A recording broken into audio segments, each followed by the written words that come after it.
대선 앞두고 집값은 관망세예요. 그런데 비쌀수록 잘 팔린다고 합니다. 노원도 48억인데 계약이 됩니다. 집값은 오르는 양상들이 일어날 가능성도 좀 크다고 봅니다.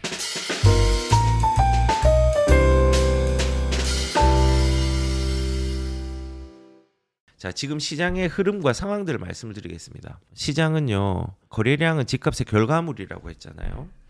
근데 4월 12일 기준으로 볼 때 3월보다 거래량이 조금 떨어지기 시작했습니다. 거래량이 지난달 동일 시점을 대비해서 떨어졌습니다. 왜냐하면 여기 보시면은 여기가 4월 12일이잖아요. 여기가 4월 1일에서 4월 12일까지 거래가 얼만큼 됐냐? 457건이 됐고요. 근데 3월 1일에서 파란색이죠. 3월 1일에 3월 12일까지 거래가 어떻게 됐냐? 551건. 약 20% 정도가 떨어진 상황입니다. 지금 한 12일간의 거래를 볼 때는. 그리고 2월 1일이랑 2월 12일 거래보다는 많이 올라와 있죠. 한 1.7배 정도 올라와 있습니다. 근데 조금 둔화가 되는 쉬어가는 거래장이 조금 될 수 있습니다. 근데 이 쉬어간다고 해서 뭐 거래량이 제 생각에는 관망세가 있겠지만은 3,000건 1월 달 정도까지는 가지는 않을 것 같은데 그래도 한 2월 달보다 조금 낮아지거나 2월 달에서 3월 달, 2월 달 정도 수준으로는 끌어질 것 같긴 합니다만 이제 더 지켜봐야 알겠죠. 근데 사람들은 이제 이걸 보고 거래량이 줄어들었기 때문에 이제 큰일 났다고 이제 누르고 있는 거라고 얘기를 했습니다. 그리고 경기도와 인천은 3월과 4월의 추이는 지금까지는 비슷합니다. 조금 더 지켜봐야 되겠지만 비슷하기 때문에 아마도 이제 서울에서 거래가 토지거래해고구역이 막혔잖아요. 거래를 좀 둔화시켰잖아요. 그렇기 때문에 상대적으로 줄어들 수밖에 없습니다. 그런데 거래를 못하게 막으면은 옆으로 퍼지겠죠. 그 실내로 과천이라든지 이런 데 많이 퍼졌죠. 그리고 막았는데도 강남 압구정에서는 신고가가 일어나고 있죠.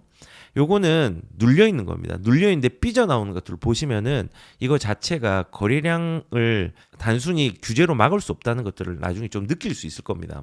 그래서 우선은 4월 달은 팩트는 4월 달은 둔화가 조금 되고 있다. 그리고 이 둔화는 조금 유지가 될 수 있다. 하지만은 이 둔화되는 것들은 뭐 대선까지 갈지 모르겠지만은 대선이나 불확실성의 해소들이 점점 가시화될수록 거래량들은 늘어갈 수가 있다. 근데 늘어가는데 정권이 바뀐다. 그리고 좌성향으로 바뀐다라고 하면은 어떻게 될지 모르겠습니다. 거래는 어렵고 집값은 오르는 양상들이 좀 일어날 가능성들이 좀 크다고 봅니다. 그래서 4월 달에 상황들은 이렇다는 겁니다. 그리고 3월 달은 거래량이 폭발을 했습니다. 8,000건이 나왔습니다. 8,000건, 8,079건 정도가 나왔거든요. 이 정도가 어느 정도냐면은 2024년도에 7월 달 보면요. 9,000건이 나왔습니다. 여기를 뛰어넘습니다. 왜냐하면 지금 8,079건이 4월 12일 기준으로 한 거거든요. 근데 아직 4월 30일까지 3월 달에 거래량들이 집계가 되니까 아마도 이것도 분명히 작년 7월 달 수준으로 나올 걸로 예상이 됩니다. 그래서 3월 달은 뜨거웠다. 그리고 4월 달은 조금 쉬어간다. 이제 그 생각이 좀 드는데 그 쉬는 게 2025년 1월 달처럼 3,000건 정도 이렇게 나오지는 않을 거예요. 더 많이 나올 겁니다. 나오는데 불확실성이 커지고 규제의 강도들이 대출과 토지거래허가구역뿐만 아니라 거기에 대한 예고까지 했기 때문에 조금은 지속될 수 있다라는 생각이 듭니다. 하지만 이 와중에 풍선 효과는 일어날 겁니다. 네, 시간차를 두고 좀 일어날 겁니다. 그래서 지금 시장의 상황은 이런 상황으로 굴러가고 있다는 걸 말씀을 드립니다. 그런데 이렇게 눌려 있는데 시장에 규제가 있는데 재밌는 건 뭐냐면요. 비쌀수록 잘 팔린다고 합니다. 노원의 월계동의 48억 펜트하우스 3가구도 계약 체결. 지금 이제 4가구 중에 3가구가 계약이 체결됐다고 하는데 서울원 아이파크 48억입니다. 48억. 그런데 지금 계약이 이제 1개가 남았답니다. 재밌는 게 이게 왜 이러냐. 노원이면 좋은 지역은 아닌데 펜트하우스가 평당가가 4,700에서 4,900입니다. 비싸죠. 그리고 이 아파트 20평대와 30평대 평당가 3,700에서 4,000이거든요. 펜트하우스가 항상 비싸요. 왜 비싸냐? 분양회사에서 이런 넓은 평수나 이런 펜트하우스는요. 조금 더 똑같은 자재가 들어간다고 하더라도 단가를 높게 측정을 합니다. 살 수요가 있으니까 그런 거예요. 돈을 지불할 수요가 있기 때문에 그렇습니다. 그리고 여기서 펜트하우스 같은 경우가 인기가 있다는 게 지금 아직 한 가구가 미분양이 되었지만은 이 서울원 같은 경우, 이 서울원이죠. 서울원 아이파크 같은 경우는 40평대가 377가구를 분양 모집을 했거든요. 근데 110명만 청약을 해서 미분양이 되었어요. 그 당시에는. 지금은 끝났지만은. 근데 오히려 가격이 비싼 펜트하우스는요. 본청약의 접수는 마감이 돼 버렸거든요. 그만큼 수요가 많았다는 거죠. 그래서 비쌀수록 잘 팔린다. 그 말은 돈을 지불할 수요가 있다는 겁니다. 우리는 이 수요를 막을 필요가 없습니다. 왜 막습니까? 정치적으로 막을 필요가 없습니다. 아무튼 이런 수요가 있기 때문에 팔리는 거고, 여기 같은 경우 노원입니다. 노원도 48억인데 계약이 됩니다. 신기하죠? 다만 좀 주의할 거는 모든 펜트하우스가 좋은 게 아닙니다. 지방에 저기 경북에 있는 뭐 상주라든지 여기에 혹시 펜트하우스가 생겨가지고 한다고 하면은 그거는 수요가 없습니다. 대형 평수들은 지방은 조금 선택적으로 조심하셔야 됩니다. 근데 제가 요렇게 이제 비쌀수록 잘 팔린다는 건 압구정도 그렇고 뭐 여러 가지 동네에서 비쌈에도 불구하고 가격들은 더 크게 올라가고 더 신고가가 일어나고 거래가 계속 지속적으로 비싼 가격으로 된다는 겁니다. 이게 무슨 효과냐면요. 배블런 효과라는 게 있습니다. 이 배블런 효과라는 게 뭐냐면 가격이 오르더라도 소비자가 구매 욕구가 더 자극이 되어서 오르는 현상이에요. 가격이 오르더라도 수요가 줄어들지 않고 늘어나는 현상이거든요. 고가 주택일수록 이런 배블런 효과들이 충분히 배블런 이펙트입니다. 계속 일어나고 있습니다. 그래서 실질적으로 보면은 대선 앞두고 집값은 관망세예요.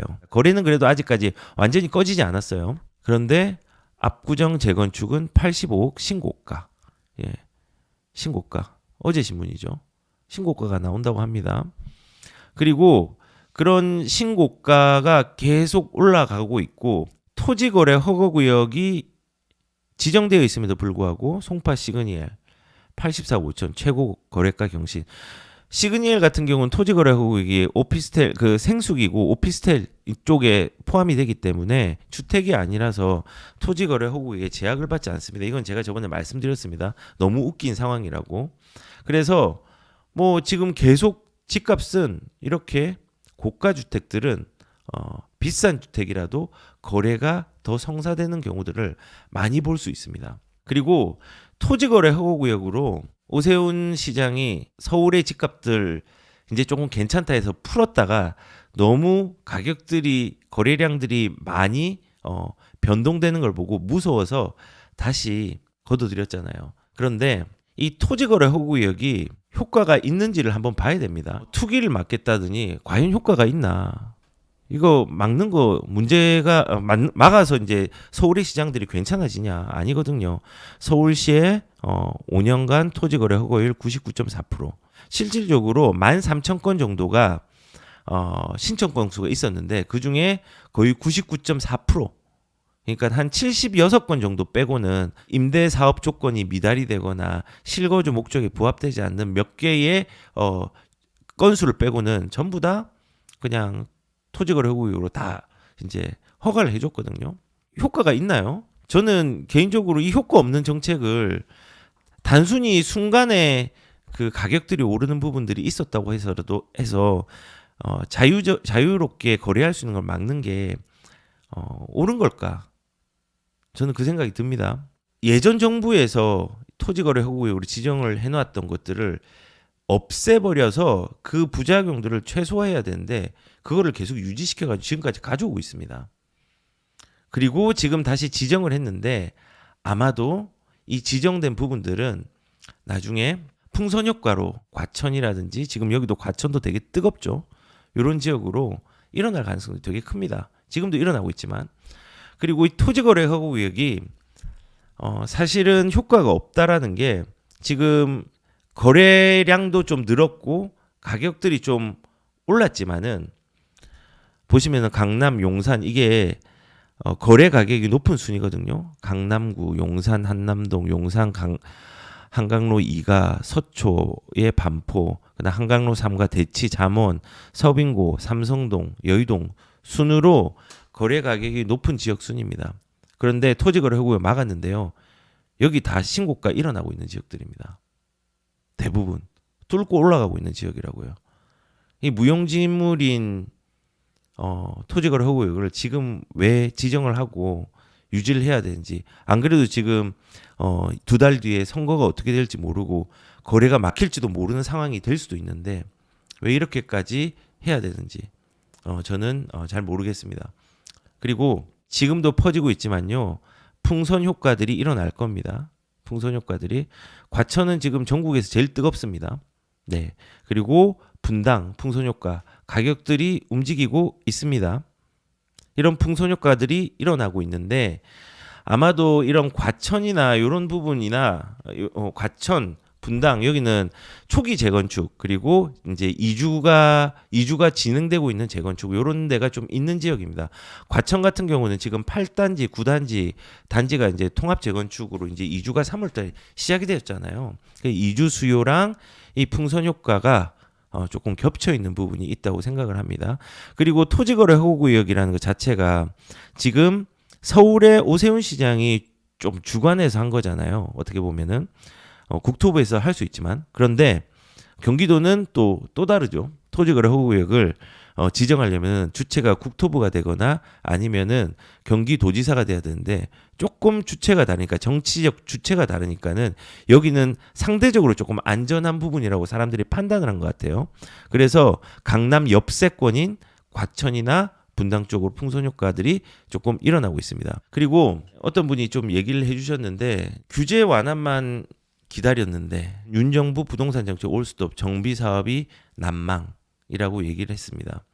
왜 그러냐면은 이번에 사실은 2025년 6월부터 이제 법을 잘 개정해서 재건축 3년 단축 특례법 요런 부분, 그다음에 재초항 공시 가격 현실화 폐지 요런 부분들이 되게 부동산에 중요한 얘기잖아요. 중요한 아젠다잖아요.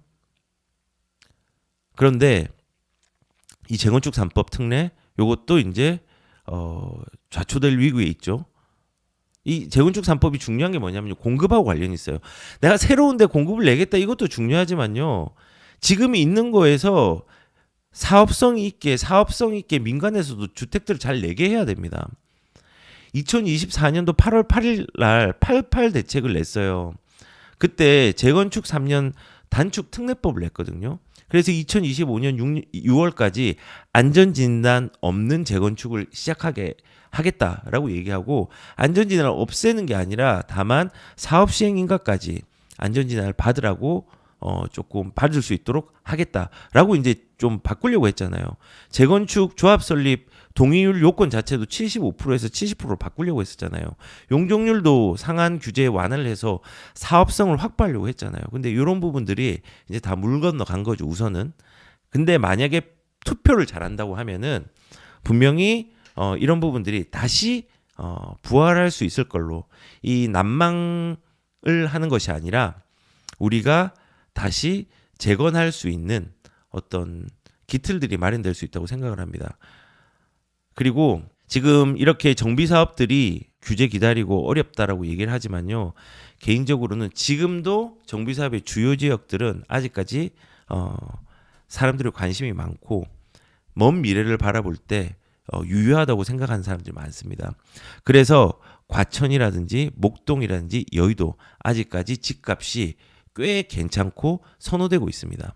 그래서 과천, 목동, 여의도 같은 경우도 과천 같은 경우도 대지 지분이 진짜 많아요.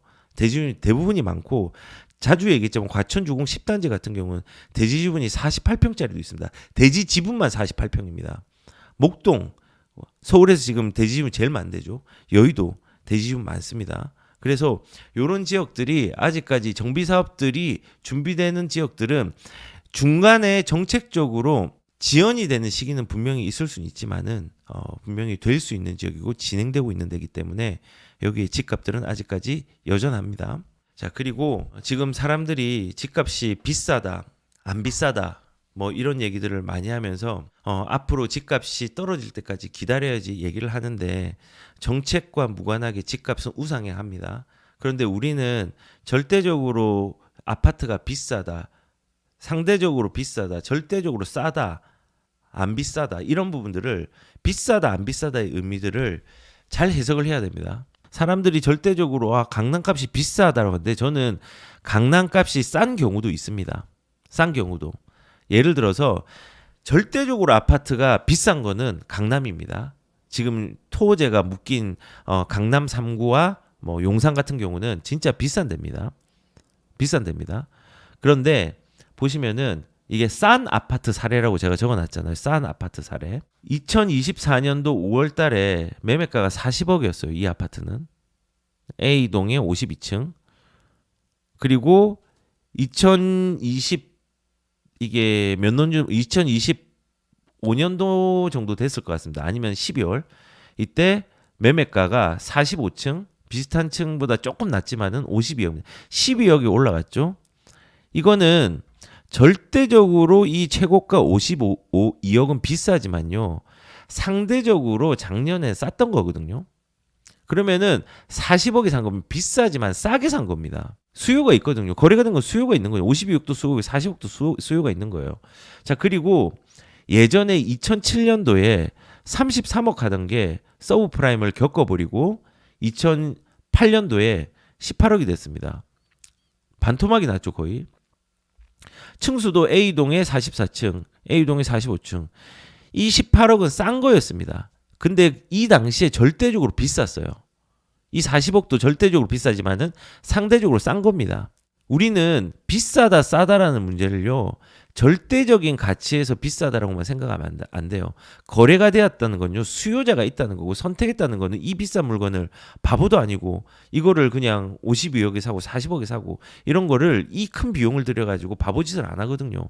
수요가 있다는 겁니다. 그래서 우리는 싸다라는 개념들은 시기적으로 싼 게 있고 물건적으로 입지 가치가 추락해서 내려가는 경우는 거의 없고 시기적으로 싼 경우가 많습니다. 추락해서 내려가는 거는 지방에 있는 도농복합 도시 이런 데는 좀 내려갈 수 있습니다. 그래서 우리가 집을 살 때 너무 비싸네. 이 50억짜리 누가 사?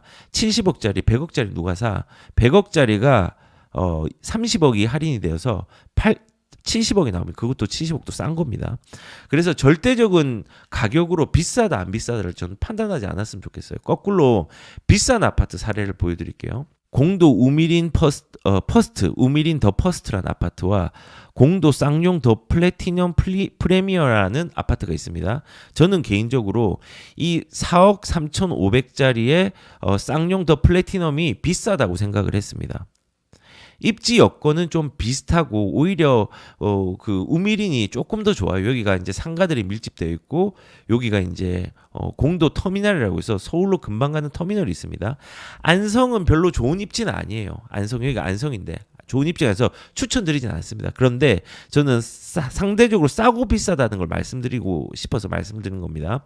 지금 여기 쌍용 더 플래티넘 프리미엄은 99 타입이 호가가 4억 3,500이에요. 물론 상대적 신축이고 그렇지만은 우미린도 되게 좋은 아파트거든요. 이 동네에서는요. 근데 얘는 평균 호가가 3억 3천이에요. 거의 같은 평수인데 1억 정도가 더 비싸죠. 요거는 비싼 겁니다. 비싼 거예요. 우리는 아파트를 볼 때 이렇게 싸고 비싸다는 것들을 절대적인 걸로 비교해서는 안 되고요. 상대적인 걸 비교해서 내 예상과 내 상황에 맞게 들어가는 게 중요합니다. 그런데 사람들은 저기 뭐 해운대에 해운대 저 LCT 너무 비싸네.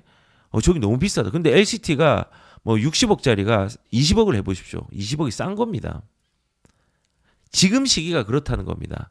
특히 서울 말고 서울의 중하급지, 경기도 그리고 지방의 주요 대도시 광역지자체 일부 아파트들 그게 이제 싸다는 거. 그게 이슈와 유동성이 맞물리거나 이렇게 하면요 가격이 올라갑니다. 예를 들어서 세종시 지금 거래량이 2배 늘어났고 호가들이 많이 올라가고 거래가 좀 높게 이제 좀 되고 있죠. 왜 그렇습니까? 천도설 그 이슈가 있잖아요.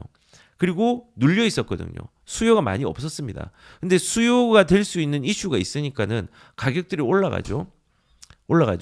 지금까지 세종시는 되게 싼 편이었습니다. 이제 아파트별로 비교하면 또 차이가 있겠지만, 그래서 우리가 비싸다는 것과 싼 것의 의미를 구분을 해야 되는 게 무조건 절대적으로 비싸다. 인구도 마찬가지거든요. 인구가 다 줄어들면 부동산이 전부 다 사라지나요? 다 가격이 파괴되나요? 그렇지 않거든요. 선별적으로 파괴가 되는 거예요. 파괴된단 말은 취소고 가격들이 떨어지거나 낮아지는 거예요. 인구가 줄어들어서 집값이 다 떨어지는 게 아니라 수요가 계속 있는데요. 가격들은 계속 올라갈 겁니다. 근데 지방에 수요가 한계가 있고 수요가 들어오지 않는 곳은요. 거기는 인구가 줄어들면서 집값도 떨어질 겁니다. 이렇게 해석을 해야지 절대적인 인구가 줄어들었는데 집값이 줄어든다? 서울시 인구가 지금 10년, 15년 동안 80만, 90만 가까이가 지금 감소됐잖아요. 근데 집값은 훨씬 많이 올랐거든요. 그렇지 않거든요. 그래서 우리가 그냥 보편적으로 집값이 싸다 비싸다를 따지는 게 아니라 상대적으로 싸다 비싸다 그리고 수요층이 어떻게 있다라는 것들을 구분해 가지고 이것들을 판단을 했으면 좋겠습니다. 그래서 자산이 많은 사람은요. 시기적으로 비싸더라도 좋은 입지를 비싸게 사도 됩니다. 시간이 충분하다면. 그리고 자산이 부족한 사람은요. 시기적으로 쌀 때 좋은 입지가 아니더라도 진보하는 입지, 개선되는 입지라면은 상대적으로 싸고 물건 자체가 뭐 재건축이 된다든지 진보할 수 있는 물건으로 사면 괜찮습니다. 뭐 노원도 그렇고 이런 데 사도 괜찮거든요. 진보라고 하면요. 교통의 변화, 지역의 주거 환경의 변화 등 큰 개선을 얘기하는 거예요. 예를 들어서 뭐 구리가 옛날에 그렇게 좋지는 않았는데 별내선이 들어오면서 교통이 개선이 되었잖아요. 그리고 거기에 구리 같은 경우는 신축들이 들어오면서 가격들이 좀 올라간 데가 있고 구축조차 더 비싼 데가 있습니다. 그리고 별내선이 들어오면서 가격들이 아직 많이는 아니지만 움직인 아파트들도 있습니다. 이 교통의 변화라는 건요. 일자리랑 연결이 잘 되는 곳을 말하는 거거든요. 서울 같은 경우나 경기도 같은 경우 예를 들어서 그리고 주거의 환경의 개선이라는 건요. 새 아파트가 되는 겁니다. 근데 입지가 진보하는 지역이라는 건 새 아파트가 나홀로로 덜렁 있는 게 아니라 대단지 아파트가 집단화되어서 주거의 인프라들이 점점 차곡차곡 쌓이는 지역들을 말하는 겁니다. 그래서 집 사는 거 되게 단순하게 생각하면요. 서울 같은 경우는 그냥 유명한 상급지 그리고 서울의 중하급지 같은 경우는 그 유명한 상급지에 연결이 되는 지하철로 연결이 잘 되는 지역 그리고 경기도 같은 경우도 서울의 세 개의 중심지가 있죠. 그 중심지랑 연결이 잘 되는데 여의도 쪽 연결 잘 되고 강남, 도심 연결 잘 되는데 용산 연결 잘 되는데 이런 데랑 잘 되는 지역과 연결해서 집값을 보면은 됩니다.